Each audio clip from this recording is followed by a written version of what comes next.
2017-2018 সালের প্রণয়নকারী পদ্মা নদীর ভাঙনে আমাদের নড়িয়া উপজেলার একমাত্র স্বাস্থ্য কমপ্লেক্সটি নদীগর্ভে বিলীন হয়ে যায়। তারপর থেকে নড়িয়া উপজেলা স্বাস্থ্য কমপ্লেক্সের যে ডক্টরস কোয়ার্টার আছে সেই ডক্টরস কোয়ার্টারকে হাসপাতালে পরিণত করে সীমিতভাবে সেখানে চিকিৎসা কার্যক্রম চালিয়ে যাচ্ছে।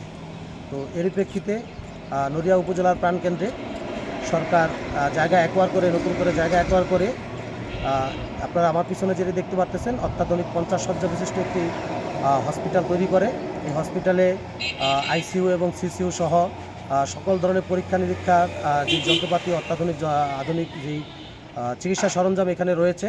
কিন্তু পরিতাপের বিষয় হচ্ছে যে দীর্ঘদিন যাবত এই হাসপাতালটি তৈরি করা হলেও এর কোনো কার্যক্রম এখনও শুরু হয়নি।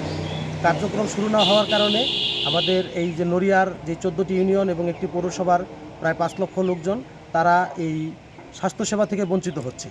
তো তারা এখানে হাতের কাছে কোনো তাদের স্বাস্থ্যসেবা নাই। তাদেরকে স্বাস্থ্যসেবা পেতে হলে এখান থেকে প্রায় 16-17 কিলোমিটার দূরে আমাদের শরীয়তপুর সদর হাসপাতাল অথবা আমাদেরকে ঢাকা গিয়ে চিকিৎসা নিতে হয়। আমি সরকারের কাছে একটা জোর দাবি জানাতে চাই যে যত দ্রুত সম্ভব এই নড়িয়ার মানুষের কথা চিন্তা করে, তাদের স্বাস্থ্যসেবার কথা চিন্তা করে এই হাসপাতালটি যত দ্রুত সম্ভব চালু করে দেওয়ার জন্য, যাতে নড়িয়ার মানুষ এবং এই দেশের সাধারণ জনগণ নিরবিচ্ছিন্নভাবে তাদের স্বাস্থ্যসেবা পেতে পারে।